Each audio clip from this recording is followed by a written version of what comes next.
Baş üstə ey mənim ağam, ey Əba Harun. İmam Hüseyin haqqında bir şey əzbər bilirsən? Bəli, sənə fəda olum. Çox şeyləri əzbər bilirəm. Mənə bildiklərindən bəzisini danış.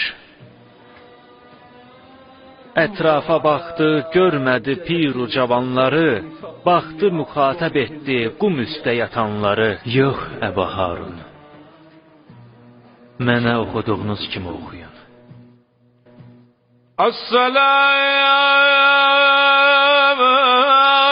aleykə ya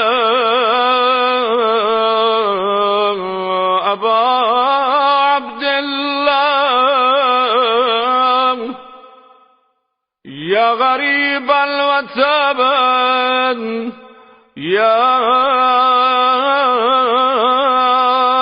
aziz az-Zahra.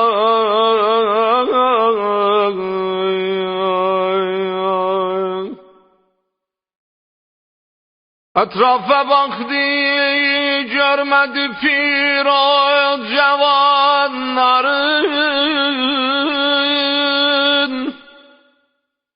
Baktı muhatap etti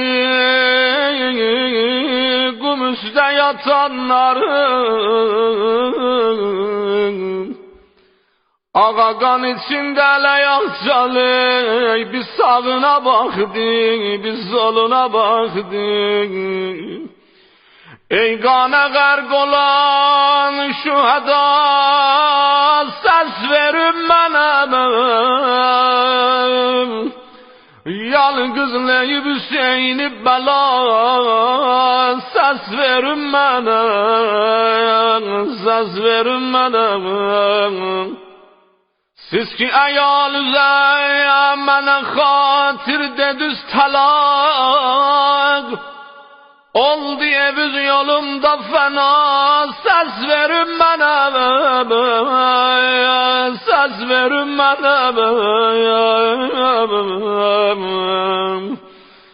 Çox ləşərim var idi, dağıldı.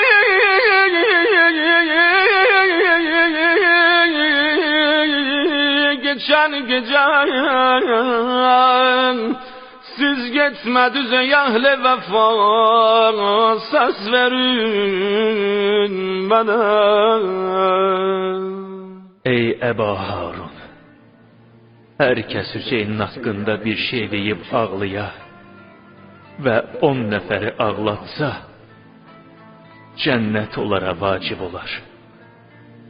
Hər kəs Hüseyin haqqında bir şey deyib ağlıya və 5 nəfəri ağlatsa, cənnət onlara vacib olar. Hər kəs Hüseyin haqqında bir şey deyib ağlıya və 1 nəfəri ağlatsa, onların ikisinə də cənnət vacib olar.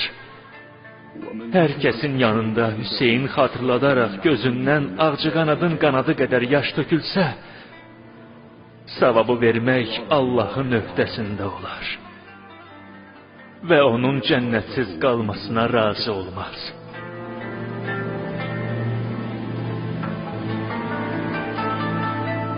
İşim bitti.